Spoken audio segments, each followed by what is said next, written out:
네, 안녕하십니까. 환경공학개론 같이 하게 될 문진영이라고 합니다. 공무원 시험들 이제 2023년도부터 이제 준비를 하게 될 텐데, 3년도 기준으로 준비를 하게 될 텐데, 보통 지난번 2022년도 거 문제를 한번 보니까 굉장히 쉽게 나왔어요. 환경공학개론 봤어요? 못 봤어요? 쉽게 나왔더라고. 저 오랜만에 이제 공무원 강의를 시작을 하는데, 학교에 계속 있다가 오랜만에 학원 강의를 시작합니다. 그래서 다른 학원의 어떤 교수님들보다 설명이 어려울지 뭘지는 잘 모르겠어요. 최선을 다하겠습니다. 한 5년, 6년 만에 복귀하는 것 같아요. 그래도 좀 적중률은 그래도 그 예전에 좋았어요. 한번 따라와 보시기 바랍니다. 자, 뭐 동영상 들으시는 분들은 환경과 출신들이 얼마나 있으신지 모르겠지만 일단은 시간도 좀 없고 해서 기초적인 뭐 용어라든지 단위라든지 이런 것들은 여러분들이 스스로 공부를 하시고 물의 특성부터 처음부터 들어갈 텐데 일단 일반적인 얘기 조금 하고 그 다음에 진행하도록 하겠습니다. 최근 몇 년 동안 이제 환경과학개론 공무원 시험에서 환경과학개론을 좀 살펴보니까 당연히 변별력을 묻는 문제도 좀 나와요. 변별력을 묻는 문제도 좀 나오는데 가끔씩 계산에서 좀 생뚱맞은 계산 같은 것들이 좀 나오고 있기도 합니다. 근데 올해는 안 그랬고. 그런 것들을 좀 계산기도 없이 좀 한다는 거 그건 좀 무리가 좀 있는 것 같고 그런 것들은 좀 솔직한 말로 찍어야 될 수밖에 없는 것 같고 올해는 그런 게 좀 없었는데 대신 가끔씩 이제 출제되는 문제들이 좀 최근 이슈화되고 있는 것들이 가끔 나오기는 합니다. 근데 진짜 이슈라고 해서 막 깊게 들어가서 하는 건 아니고 요즘에 뭐 예를 들어 뭐 탄소 중립 얘기가 많이 나오고 있으면 그거를 평가할 수 있는 뭐 LCA겠죠. 뭐 LCA의 뭐 정의라든지 뭐 순서라든지 뭐 이 정도. 근데 그거를 뭐 말씀드리는 거는 간단한 얘기고 제가 뭐 학교에 있거나 뭐 대학원에 이렇게 학생들 가르치면서 지도하면서 했던 것들이 이제 그런 부분들 많이 했어요. 뭐 탄소 중립이라든지 뭐 자원 순환이라든지. 그러니까 수업 뭐 맨 마지막 부분에 한 1시간 정도 그냥 간단하게 그런 설명들 좀 해드리겠습니다.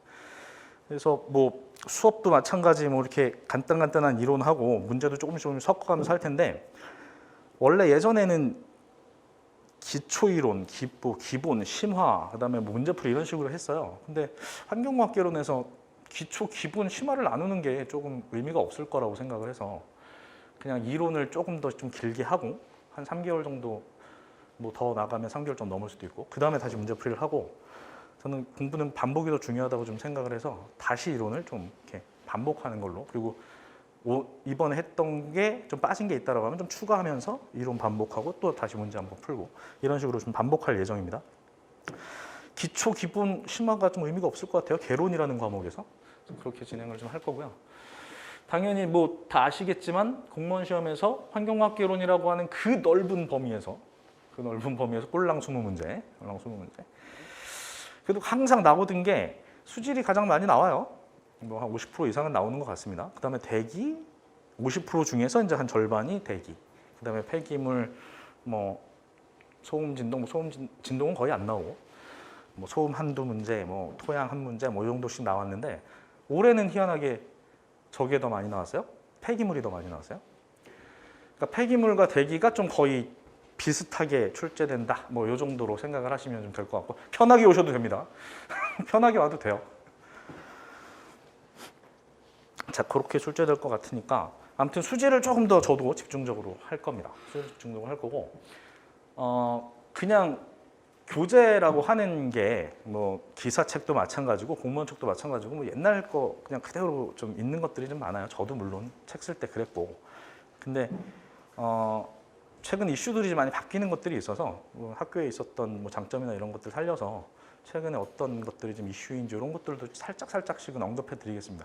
그러니까 이론 시험이 당연히 붙는 것도 중요하겠지만 그 이후에 붙고 난 이후에 면접이나 이런 데에서는 당연히 그쪽 그 지방이면 그쪽 지방의 어떤 이슈라든지 정부면 정부의 어떤 이슈라든지 이런 것들을 물어보는 기회들이 많을 테니까 같이 한 번씩 뭐 알아두는 게 더 좋을 것 같다라는 생각이 있어요. 아직 뭐 1년이라는 시간 아직 많이 남았으니까 그렇게 진행을 하는 걸로 하도록 하겠습니다. 그래서 기초 다 아시는 분들이라도 다시 한번 뭐 반복한다라고 생각하시고 좀 들어주시고, 잘 모르는 부분이 나왔다라고 하면 좀 집중해서 들어주시고, 그리고 뭐 쓸데없이 좀 안 나올 것 같다 이런 부분은 그냥 넘어갈 거고요. 그러니까 화학 일반 화학하고 좀 중복된다. 뭐 용해도 이런 것들 좀 중복되겠죠. 그런 것들은 그냥 넘어가겠습니다. 화학하고 좀 더 연관이 있을 테니까 넘어가고, 혹시라도 화학에서 좀 안 다룬 것 같다라고 하면 좀 달아드릴 텐데, 화학하고 막 중복되고 그러면 그냥 개론한 것도 양이 이만큼인데 화학까지 계속 중복돼서 얘기하면 좀 안 될 것 같아서 넘어가고 뭐 이런 식으로 진행하도록 하겠습니다. 아무튼 뭐 공무원이 이제 되고자 하는 꿈들을 반드시 이루셔야 될 것 같은데, 공무원 좋죠? 출퇴근 정확하고요. 연금 좋고 좋죠. 근데 공무원 중에 환경직을 선택하셨다라고 하는 건 민원을 다루는 공무원 중에 가장 많은 민원을 다루는 게 환경직이다라는 건 알아두시고, 환경직 좋아요. 좋은데 소음 파트로만 걸리지 않으신다면 그냥 괜찮은 공무원 생활을 하실 수 있을 거다라고 생각이 좀 들고 있습니다. 자, 아무튼 뭐 공부는 여러분들 스스로 하는 겁니다. 스스로 하는 거고, 저는 약간의 조력자 역할 정도는 해드리도록 하겠습니다. 최선을 다해서 여러분들이 조금이라도 성과가 있게 저도 노력을 좀 하도록 하겠습니다. 자, 그러면 다 기초적인 것들은 아신다라고 생각을 하고, 수주름 개론을 원래 학교 같으면 OT 끝이죠. 학원이니까 수업 진행하도록 하겠습니다. 자, 수주름 개론에서 첫 번째 나오는 게 이제 물의 특성이에요. 물의 특성에 대해서 이제 나올 텐데, 뭐 물의 특성이 공무원 시험에서 뭐 그렇게 그닥 많이 나오지는 않습니다. 많이 나오지는 않지만 그래도 기본이니까 한 번씩 살펴보고 넘어가도록 하겠습니다. 분자량 18인 건 다 아실 거고요. H2O니까 아실 거고. 우수한 용매로 작용한다. 그러니까 뭐 대표적인 용매라고 얘기를 하죠. 대부분 뭐 수용액이라는 말씀 많이 들어보셨을 테니까 당연히 물은 여러 가지 용질들을 녹일 수 있는 그런 특징을 갖고 있는데, 이렇게 순수한 용매로 작용할 수 있는, 우수한 용매로 작용할 수 있는 물의 근본적인 특성은 뭐라고 생각하세요? 물이 극성이에요? 비극성이에요?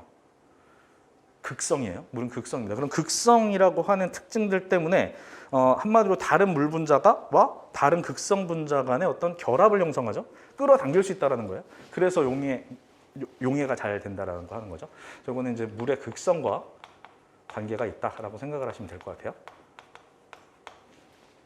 자, 뭐 순수한 물의 밀도는 뭐 1이다라고 생각하시면 될 것 같고, 요거야 뭐 온도 변하는 대로 아실 필요까지는 없습니다. 4도씨에서 가장 최대고 1이다라는 거 정도만 생각을 하시면 될 것 같고요.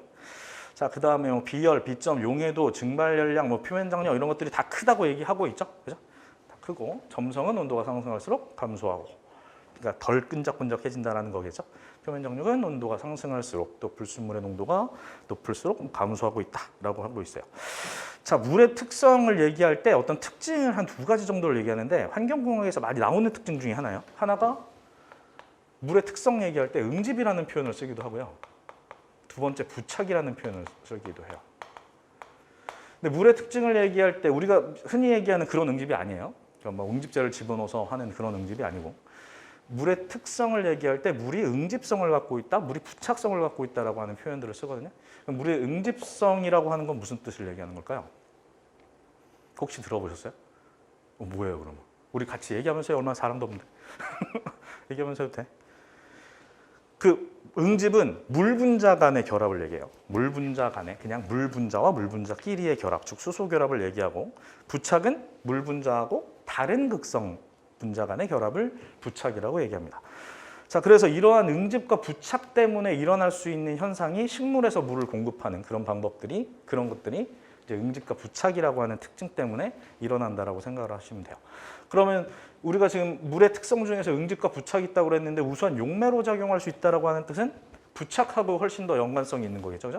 부착하고 물 분자와 다른 분자 간의 결합이니까 그렇게 생각을 하시면 될 것 같습니다. 자, 넘어가 보겠습니다.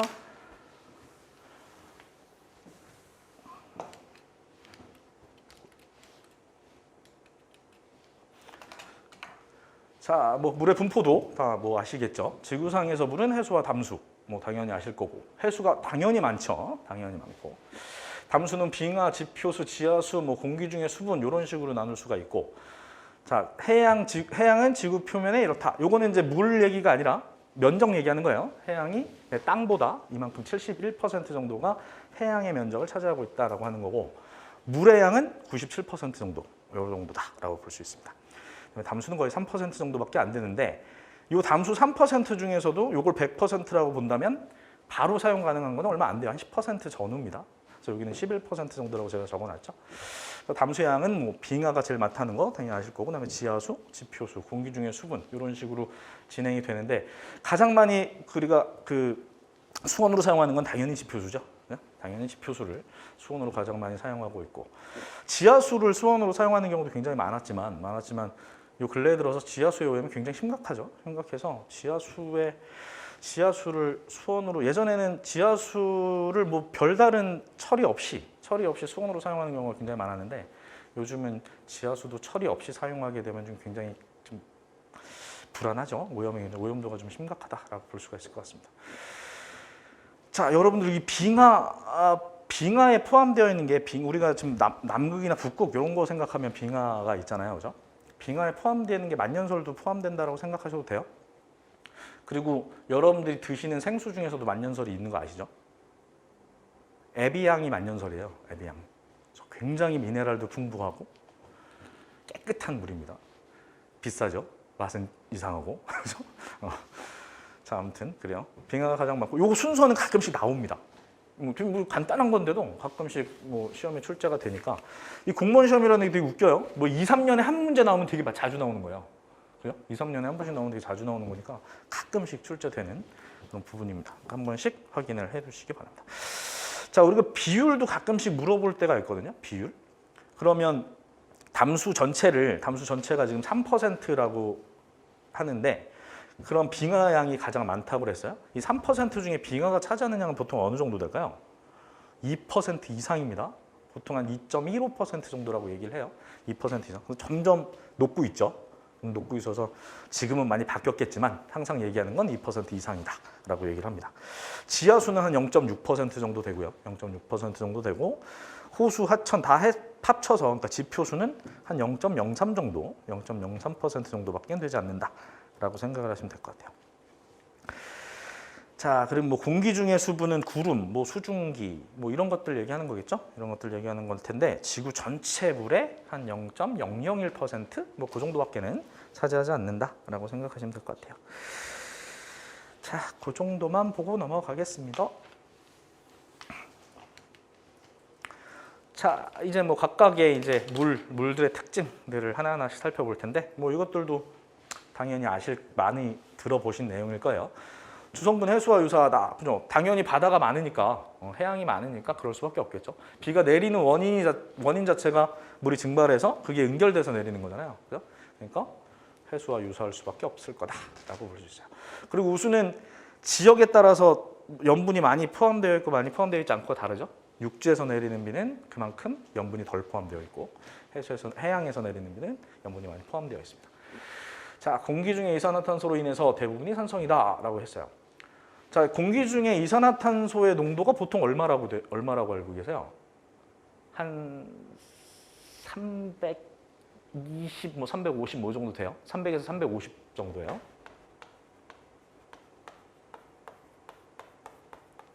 이것도 수십 년 전부터 이러고 있고, 최근에 막 개정이 돼서 나오는 책들에는 한 400ppm 이상이 되고 있다라고 얘기를 하고 있습니다. 그게 이제 지구 온난화랑 연결이 되는 거겠죠. 자, 근데 지금 우리가 대부분 산성이다라고 하는 게 말 그대로 산성비를 얘기하는 걸 텐데, 산성비의 기준이 pH 5.6이잖아요, 그죠? 5.6 이하를 산성비라고 하는데, 이 5.6이라고 하는 거, pH가 5.6이라고 하는 게 공기 중에 있는 300에서 350 ppm의 이산화탄소가 물에 용해됐을 때 pH 농도가 요거라는 거죠. 요거라는 거예요. 그러니까 그냥 아무런 오염 물질이 없는데도 대기 중에는 CO2가 300에서 350 ppm이 있으니까 그냥 pH는 5.5인 거고, 5.6인 거고, 거기에 이제 외부에서 뭐 황산화물이라든지 질산화물이라든지 이런 것들이 투여됐을 때 요거보다 떨어질 테니까 그때가 산성비라고 한다라는 거죠. 한마디로 산성비도 외부 영향이 있을 때를 나타내는 거예요. 자, 뭐 녹아 들어가 있는 용해 성분이 없으니까 완충 능력이 떨어지고 오염되지 않은 우수의 pH는 5.6. 아까 산성비의 기준이죠. 5.6보다 낮을 때는 산성비로 정의가 되더라라고 볼 수 있습니다. 자, 그럼 원래 이제 우수는 지금 해수와 유사하다라고 했는데 보통 우수는 굉장히 깨끗한 물이나 마찬가지죠, 그죠? 증류된 물이나 마찬가지잖아요. 한마디로 증류수의 특징과 유사하다라고도 볼 수 있고. 근데 우수가 우리가 더럽다라고 느끼는 건 우수 자체가 들어온 게 아니라 대기오염 물질 때문에 그런 거죠. 그죠? 그런 문제도 가끔 나옵니다. 그런 아주 기본적인 문제들도. 자, 다음은 해수요. 해수의 특징, 약알칼리성이다. 뭐 이런 것도 아시고 계실 거고. 해수의 특성 중에서는 요거는 좀 외워두세요. 마그네슘하고 칼슘의 비. 요거는 좀 외워두십시오. 3, 4. 담수보다는 크다라는 거. 염도 35,000 ppm. 35파밀 뭐 이렇게 얘기하죠. 밀도는 담수보다 좀 높고요. 요것도 나오죠. 요것도 자주 나옵니다. 한 칼슘 정도까지? 이 정도까지만 조금 외워두시기 바랍니다. 해수의 특성은 희한하게 좀 잘 나오는 편이에요. 가끔씩 자주 출제되는 편이니까 그 중에서도 요거 구성 원소의 순서라든지 혹은 뭐 마그네슘과 칼슘 비 뭐 이런 것들은 가끔씩 나오는 편이니까 외워두시는 게 좋을 것 같습니다. 자, 그 정도만 보시고 또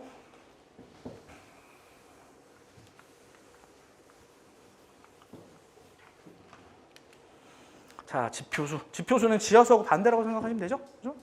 우리가 흔히 알고 있는 뭐 호수나 하천수 이런 것들을 이제 지표수라고 얘기할 거고, 당연히 지상에 노출되어 있으니까 오염의 우려가 크다라고 되어 있을 거고요. 그죠? 그다음에 탁도가 굉장히 높죠. 탁도 높고 유기물질의 함량이 많고, 지하수는 무기물의 함량이 많고, 그죠? 그다음에 광물질의 함량이 적고, 광물질 함량이 많은 게 지하수고, 그죠? 경도가 낮다. 용존산소 농도가 크고, 여기서 용존산소 농도가 큰 가장 대표적인 이유는 뭘까요? 공기 중에 있는 게 녹아 들어가는 게 많을까요? 아니면 광합성 하는 양이 많을까요? 뭐가 많을까요? 용존산소의 하천이나 호수의 용존산소를 높여주는 게 뭐 크게 얘기해서 뭐 난류가 일어나는 경우도 있을 거고, 그죠? 그 다음에 광합성이 되는 경우도 있을 거고, 조류가 광합성을 하는 경우도 있을 거고, 그 다음에 공기 중에 있는 산소가 그냥 용해되는 경우가 있을 거고. 뭐가 큰 양을 차지할까요? 큰 양. 광합성이에요. 광합성이 가장 큰 양을 차지해요. 자, 그래서 광합성 때문에 용존산소 농도가 계속 증가할 수 있고, 그 다음에 수질 변동이 심하겠죠? 외부의 영향을 계속 받을 테니까 수질의 영향이 굉장히 심하다. 근데 아까 광합성 얘기가 나와서 그러는데 뭐 이따가 미생물 할 때도 얘기를 하겠지만, 이 광합성 작용을 하면 CO2가 없어지고 산소가 이제 만들어져요, 그죠? 산소가 만들어집니다. 즉 한마디로 DO 농도가 높아질 텐데, DO가 높아질 텐데. 자, 광합성을 하는 건 조류예요, 그죠? 식물성 플랑크톤이라고 하는 조류입니다. 자, 조류만 광합성을 해요. 당연히 엽록소를 갖고 있기 때문에 조류만 광합성을 하는데, 다른 여러 가지 미생물들이 있죠. 박테리아도 있을 거고, 뭐 여기 말하는 조류도 있을 거고, 균류도 있을 거고, 뭐 원생동물도 있을 거고, 후생동물도 있을 거고 막 있어요. 조류도 호흡을 하죠, 그죠? 박테리아 광합성 안 하죠. 균류 이런 거 다 안 하죠. 다 호흡은 하죠. 호흡은 반대잖아요, 그죠? 산소가 소모되고 CO2가 증가하는 그런 것들이잖아요. 이 많은 종류의 미생물들은 광합성을 하지 않고 호흡만 하고, 꼴랑 한 종류의 조류만 광합성을 해요. 근데 DO가 증가할까요? 실질적으로? 조류의 양이 그만큼 엄청나게 많아서 그런 걸까? 안 배웠어? 그럴 거야? 나 혼자 하는 거 되게 싫어하는데 학교에서도 혼자 수업을 안 했어요. 막 대답 안 하면 나가 뭐 막. 조류에서 광합성을 하는, 그러니까 조류만 따져보면, 조류는 광합성도 하고 호흡도 하잖아요, 그죠? 호흡도 하는데 조류의 광합성 양이 호흡의 양에 비해 거의 10배 이상입니다. 10배 이상이에요. 그러니까 호흡량이 굉장히 적다는 얘기죠. 근데 여기 이제 모든 박테리아부터 시작해서 모든 미생물들이 호흡을 한다라고 생각을 했을 때, 조류의 호흡량을 10이라고 봤을 때 나머지 전부의 미생물의 호흡량은 1 정도밖에 안 돼요. 그러니까 그만큼 호흡과 광합성은 조류가 막대한 거예요. 조류의 양이 막대한 거고 호흡의 양도 다른 미생물들에 비해서 조류가 훨씬 막대한 겁니다. 훨씬 막대. 근데 조류가 꼴랑 광합성의 10%도 10% 이하니까 호흡이 이하니까 당연히 DO 농도가 올라갈 수밖에 없겠죠. 그만큼 광합성량이 훨씬 큰 거예요. 산소를 추가해주는 양이 훨씬 더 크다라고 볼 수 있습니다. 용존산소 농도 얘기가 나와서 잠깐 얘기했어요. 시험에는 안 나올 거예요. 시험에는 안 나올 거예요. 자, 그렇게 해서 지표수. 그리고 지표수와 지하수의 특징을 서로 비교하는 문제도 가끔씩 출제되니까요. 뭐 그렇게 어려운 건 아니니까 한두 번씩만 이렇게 읽어보시기 바랍니다. 자, 그 정도 하고 넘어가겠습니다. 자, 지하수. 이제 반대되는 거죠. 지하수는 불순물과 세균이 거의 없다. 이젠 많아요. 근데 그냥 특징이니까 외워두시고 이젠 많습니다. 지하수는 불순물과 세균이 거의 없다. 지하수는 솔직히 말해서 지하수 자체로만 본다면 불순물은 없는 게 정상이지만 이제 뭐 토양 오염, 뭐 수질 오염 이런 것들이 가속화되면서 지하로 계속 침투가 돼서 들어간 거죠. 그래서 이제 불순물이 굉장히 많다라고 보시면 될 것 같아요. 자, 국지적인 환경 조건의 영향을 크게 받는다. 한마디로 작은 범위에서 영향을 많이 받는다라는 거죠. 그만큼 흐름이 하천 수유보다는 좀 느릴 수밖에 없겠죠. 그러니까 국지적인 환경 조건을 크게 받는다라고 볼 수 있고. CO2 존재량이 많다. 그래서 약산성을 띈다라는 거. 자정 속도 느리겠죠? 자정작용, 우리가 자정작용 얘기가 이제 앞으로 좀 나올 텐데 자정작용이 뭐 물리적인 거, 화학적인 거, 생물학적인 거 굉장히 많잖아요. 가장 많이 작용하는 자정작용이 뭐예요?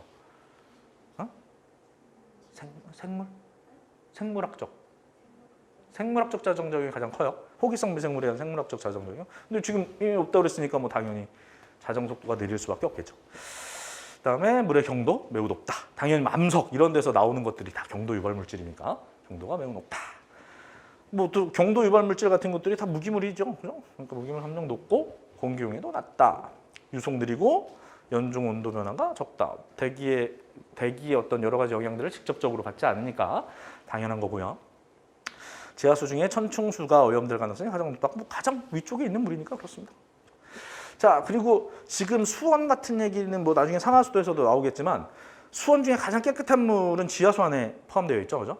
그 중 뭐라 그래요? 가장 깨끗한 우리가 수원으로 사용할 수 있는 물들 중에 가장 많이 사용하는 건 지표수지만 뭐 천수도 사용할 수 있고 그죠? 뭐 지표수도 사용할 수 있고 지하수도 사용할 수 있고 여러 가지를 사용할 수 있는데 가장 깨끗한 상수원으로 이용되는 건 뭐라고 하죠? 지하수 중에 복류수라고 하는 게 가장 깨끗한 수원으로 사용된다라고 생각하시면 될 것 같습니다. 자, 뭐 요 정도 지하수 될 것 같고. 잘 안 보이죠? 책이 없는 거예요? 교재에는 없습니다.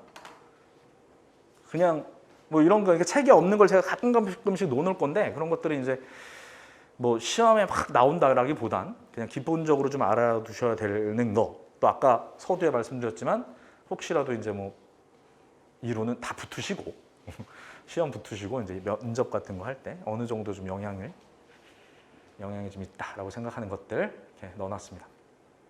그냥 강수량 이런 것들은 나중에 상하수도에서도 나올 테니까 그냥 넘어가시고요. 외우실 필요도 없고요. 우리나라 물 부족 국가로 분류되는 거 아시죠? 우리나라가 물 부족 국가로 분류되는 가장 근본적인 이유가 뭘까요?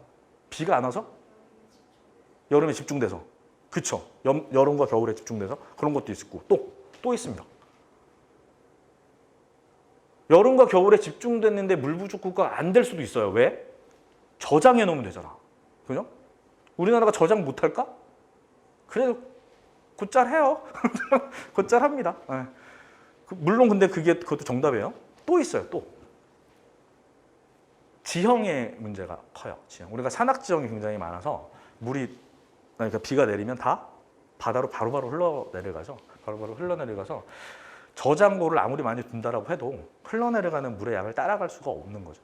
그리고 요즘 같은 경우에는 국지적인 호우가 내리니까 더 하겠죠. 그죠? 저장할 수 있는 그런 시간적 여유도 훨씬 더 없다라고 보시면 됩니다.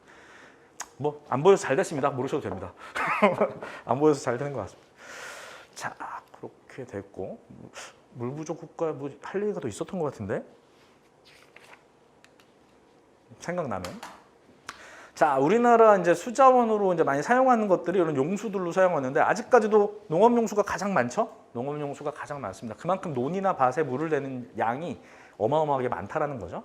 그다음에 뭐 공업용수 이런 것들도 많이 쓰이긴 하지만 한마디로 사용량은 좀 감소되고 있고 유지용수라고 하는 것들이 이제 사용량이 증가되고 있어요. 한마디로 보관해 놓고 있는 뭐 물이다라고 생각을 하시면 돼요. 그러니까 어떤 무슨 급한 일이 발생했을 때 뭐 사용할 수 있는 그런 유지용수의 사용량이 좀 급격하게 늘어나고 있다라고 보시면 될 것 같습니다. 자, 지금 농업용수야 뭐 당연히 뭐 농업이 뭐 기계화되고 이런 걸 제외하고 물이 들어가는 양은 거의 똑같겠죠. 물이 들어가는 양은 똑같을 텐데 이제 공업용수의 사용량 자체가 약간씩 많이 변하고 있어요. 좀 급변한다라고 하는 표현은 좀 이상하긴 하지만 좀 많이 변동되고 있는 게 공업용수라고 생각을 하시면 될 것 같은데 그런 말씀 들어보셨습니까? 순환 경제 들어보셨죠? 원래 무슨 경제예요? 원래 무슨 경제인데 순환 경제로 바꿔야 된다 막 이러는 거야.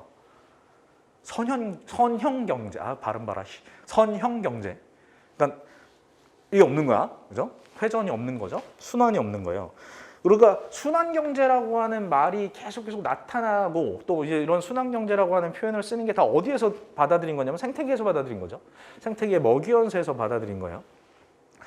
근데 이 먹이연쇄 같은 것들을 보면 뭐 생산자가 있고 생산자는 소비자가 먹고 소비자가 죽고 분해자가 분해해서 그 분해된 어떤 영양분들이 다시 생산자한테 가고 뭐 이런 연결고리들이 계속 있는데 우리 공업사회, 산업사회 이런 데에서는 이런 연결고리가 끊어져 버렸죠. 그죠? 가정도 그렇죠. 우리 일상생활도 그렇습니다. 농경지에서 뭐 한 작물 같은 것들을 사람이 먹으면 사람이 한 개 가야 되는데 그죠? 싼 게 가야 되는데 이게 없죠. 이제 지금이 이제 많이 또 퇴비화 공정 같은 것들도 많이 늘어서 되고는 있지만 예전같이 이렇게 활발하진 않죠.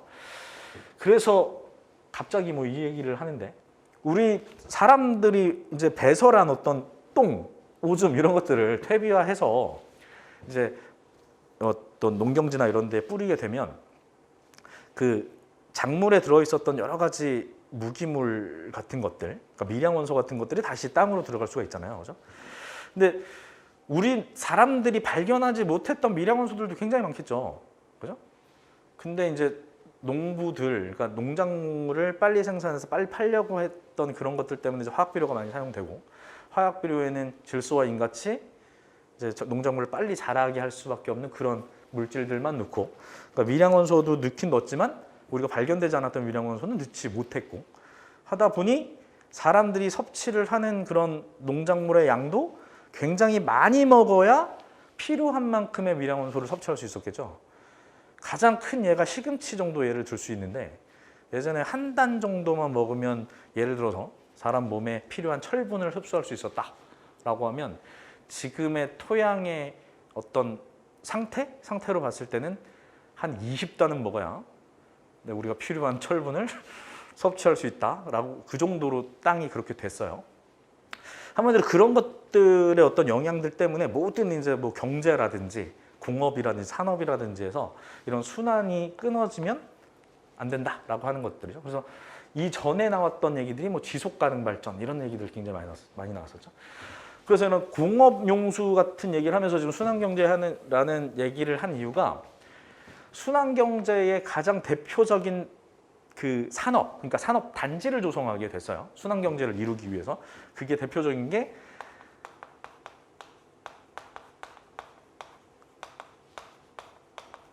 들어보셨나요? 생태산업단지? 못 들어봤어요? 생태산업단지라고 하는 걸 조성하고 있고 조성해서 시범운영도 하고 있고 좀 그래요. 내년에 찾아보면 다 나옵니다. 네, 찾아보면. 그래서 생태산업단지라고 하는 게 말 그대로 생태계를 이용한 거야. 그러니까 생태계의 어떤 그런 이론을 받아들인 거죠. 그래서 한마디로 이 단지 내에서 배출이 없는 거예요. 배출이 없게 만드는 겁니다. 그 안에서 다 순환되게 만드는 거예요. 그래서 예를 들어 용수를 사용했다라고 하면 그걸 다시 정화해서 다시 다른 공장에 공업용수로 사용하고 뭐 이렇게 계속 순환. 그다음에 뭐 폐기물이 나왔다? 그걸 이용할 수 있는 산업체로 돌아가서 또 그 폐기물을 이용해서 자원을 활용하고 뭐 이렇게. 한마디로 생태산업단지에서 지금 이룰 수 있는 게 순환경제, 또 자원순환, 그죠? 그다음에 뭐 용수의 절감, 뭐 등등을 다 이룰 수 있는 거죠. 지금 그래서 우리나라의 어떤 용수다라고 얘기하면 농업용수의 사용, 뭐 아니 사용의 어떤 용도 같은 건 거의 바뀐 게 없어요. 바뀐 게 없지만 공업용수 같은 경우는 좀 많이 좀 변화하고 있다. 그렇게 생각을 하시면 될 것 같습니다. 그런 이유가 이제 순환경제, 자원순환 이런 것들 때문이다.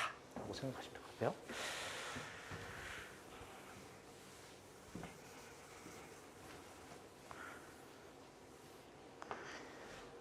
제가 5월달 딱 한 달 갑자기 특강을 했거든요, 여기서. 한 달? 3시간씩 4번. 근데 맨 마지막 시간에 아까 말씀드린 이런 자원순환하고 뭐 이런 LCA하고 이런 것들을 좀 했습니다. 근데 한 친구가 어디라더라? 무슨 뭐 연구사 시험을 본다고 그랬나? 근데 면접을 보러 간대요. 근데 그걸 딱 물어봤답니다.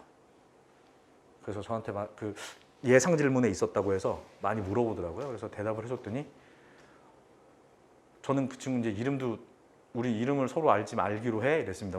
막 만나면 끝이니까 이제 안 만날 거니까. 그랬더니 여러분들 같이 예를 들어 1년을 쭉 만날 거면 이름도 좀 알고 이럴 텐데 한 달 특강한 거니까. 그랬더니만 문자가 왔더라고요. 붙었다고. 너무 고맙다고. 그러니까 여러분들은 시험만 중요한 게 아닙니다. 지금 그런 같은 면접 같은 것도 굉장히 중요하니까 제가 쓸데없는 말 하는 걸 더 집중하시면 나머지는 다 아시잖아요. 다 그런 기초적인 것들은 아실 테니까 제가 쓸데없는 말 할 때 더 집중하시면 됩니다. 자, 아무튼 그렇고요. 농업용수, 공업용수는 감소하지만 이제 유지용수는 증가하고 있다라고 하는 거.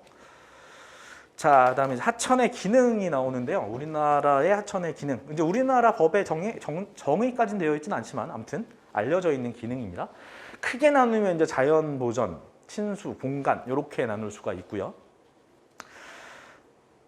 그럼 자연 보존 기능에는 어떤 것들이 들어가는지. 흔히 자연이 보존되려면 하천 스스로가 자정 능력이 키워져야 되겠죠. 자정작용이 들어가요. 자정작용. 그 다음에 또 뭐가 있을까? 자연이라고 하는 게 우리가 흔히 지금 환경이라고 하는 게 우리가 얘기하는 지금 사회 환경 같은 거 말고도 자연 환경이라는 게 있죠, 그죠? 자연 환경은 여러 가지 생태계가 다 포함되어 있는 거잖아요. 자연을 보존한다라고 하는 건 어떤 생태계 기능을 유지한다라고 하는 것도 포함된다라고 볼 수 있어요. 그래서 생태적 서식처를 제공한다. 라고 하는 게 자연 보존 기능에 포함되는 하천의 기능이다라고 볼 수 있습니다. 자, 그다음에 이제 친수 기능. 친수 기능은 뭐 경관 뭐 이런 거 얘기하는 거예요. 경관이라든지 뭐 수상 위락 뭐 이런 거. 위락.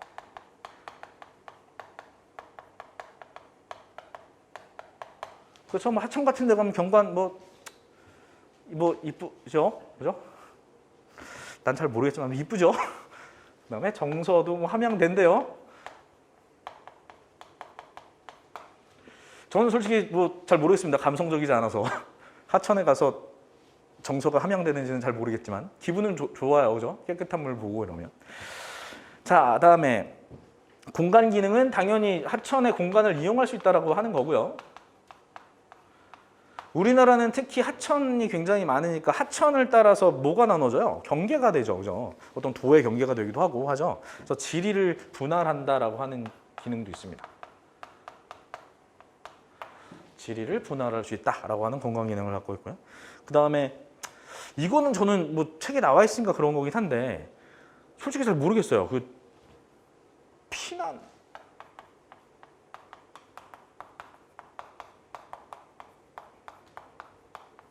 피난 및 방제 공간으로 활용된다는데 뭐 방제는 그렇다고 쳐요. 물을 막 퍼올리고 그럴 수도 있으니까. 근데 뭐가 있는데 피난을 하천으로 이건 잘 모르겠습니다. 아무튼 책에 나와 있으니까 이렇게 구분되어 있어요. 자연보존 기능은 자정작용, 생태적인 서식처. 신수 기능은 수상위락, 수병용관, 정수함양. 공간 기능은 공간이용, 자리분할, 피난 및 방제 공간 뭐 이런 식으로 정해져 있다라고 보시면 될 것 같습니다. 자, 다음이 예제를 몇 개 해왔는데요. 뭐 당연히 지금까지 했던 거 그냥 간단하게만 보려고 갖고 왔습니다. 지구상에 존재하는 담수 형태 중에 가장 이렇게 나와요. 네, 이렇게 나오니까 한 번씩 놓은 거예요. 이게 대구에서 한번 나왔을 겁니다. 이런 문제가 대구에서 한번 나왔나 그럴 거예요. 뭐 당연히 이거죠. 두 번째는 응? 그죠? 세 번째는 요거. 뭐 토양의 수분은 됐고.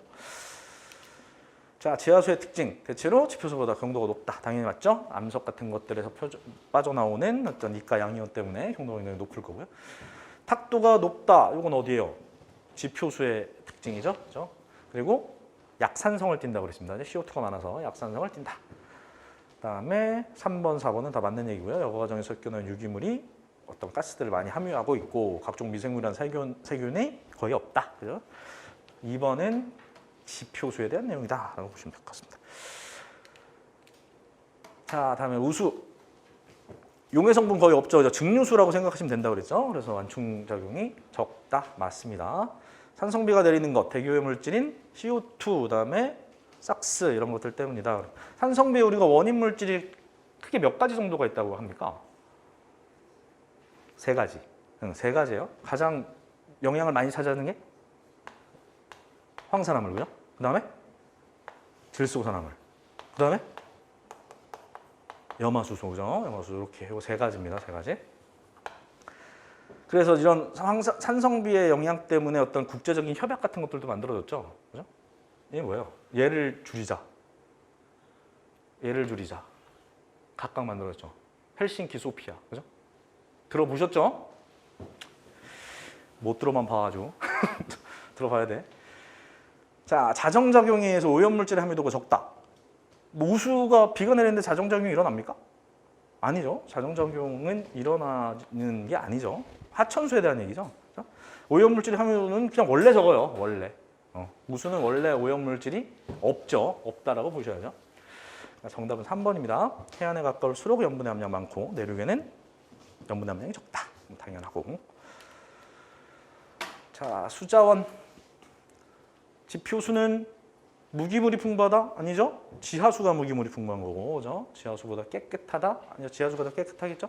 수온도 지하수가 더 일정하고. 자, 정답은 1번이겠죠. 호수는 물의 움직임이 적어서 한 번 오염이 되면 회복이 어렵다. 맞죠? 대표적인 그 오염으로 부용량 같은 거 들 수 있겠죠. 그죠? 당연히 물은 흘러야 정화작용이 훨씬 더 자정작용이 활발하게 움직입니다. 자, 그리고 호수는 미생물의 번식이 있고 수온 변화에 따른 성층이 형성된다. 맞죠? 성층 언제? 여름, 겨울? 알죠? 여름, 겨울. 여름, 겨울에 성층 생기죠. 봄과 가을에는 전도. 그죠? 나중에 다 할 겁니다. 자, 수량면에서는 무한하지만 사용 목적이 극히 한정적인 수자원은 바닷물이다. 맞죠? 근데 요즘에 이제 수자원이 굉장히 이제 모자르게 되면서 바닷물 담수화 사업 같은 거 굉장히 많은 거 아시죠? 혹시 해수욕장 요즘에 많이 가보셨습니까? 안 가보셨어요? 나랑 똑같구나. 난 안 가본 지가 10년은 된 것 같은데 그런 안 가본 지가. 요즘에 여름철에 해수욕장에 가서 그러니까 요즘은 대부분 다 뭐 펜션이나 뭐 호텔이나 이런 데 가서 샤워를 하고 이러잖아요. 근데 이제 텐트 쳐놓고 이렇게 지내시는 분들은 그 앞에 공동 샤워장 같은 데서 샤워를 하죠. 근데 옛날에는 다 그냥 상수 이용했어요. 상수 이용했는데 그 공동 그 샤워실 같은 데 가보면 물 사용이 뭐 그냥 뭐 어마어마하게 쓰죠. 다 그냥 막 다 틀어놓고 막 그죠. 그러다 보니까 물 사용량이 너무 급증하고 이래서 담수화 사업도 많이 사업이 활성화되고 이러다 보니까 대부분 해수욕장에서 공동 하수처리된다. 공동 샤워실 같은 경우는 해수를 담수화해서 사용하는 경우가 굉장히 많아요. 근데 해수를 담수하는 그 사업이 굉장히 많이 성행을 하고 기술이 발달을 했다라고 했지만 그냥 일반 해수를 담수화한 담수화 성분이 그래도 다르겠죠. 그래서 뭐 아무튼 수자원을 좀 아끼기 위해서 그런 노력은 많이 하고 있는데 다시 와서 한 번은 더 헹구긴 해야죠. 염분이 좀 많아서. 아무튼 지금 사용을 우리 좀 하천수라든지 지표수를 사용할 수 있는 게 한계가 있어서 해수를 이렇게 지금 용수로 이용하고자 하는 노력들이 계속 진행되고 있는 추세입니다. 그래서 염분의 함유량도 많이 줄고 있어요. 그러니까 담수하면서 뭐 많이 사용하는 게 역삼투 이런 것들 많이 사용하겠죠. 자, 그다음에 물의 일반적인 특징이요. 자, 물의 온도가 증가하면 투하 증기압도 증가한다. 물의 점성. 수온이 증가하면 감소한다고 그랬죠, 그죠? 끈적끈적한 감이 없어진다라고 볼 수 있고요. 물의 밀도, 수온 감력에 따라서 달라지는 거 당연하고 표면 장력도 수온 증가에 따라서 달라진다라고 생각을 하시면 될 것 같습니다. 자, 여기까지가 이제 물의 일반적인 특성에 대해서 좀 살펴봤고요. 뭐 다 기본적으로 아시는 내용일 것 같아요. 기본적으로 아시는 내용일 것 같고 다음 시간부터 이제 그거 할 겁니다. 이제 뭐 오염원부터 시작해서 미생물에 관계된 내용들 이런 것들 조금씩 정리를 해 나가도록 하겠습니다.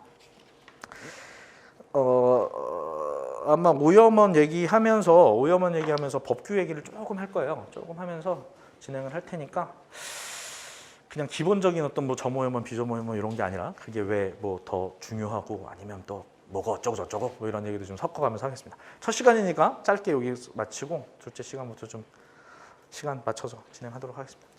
수고하셨습니다.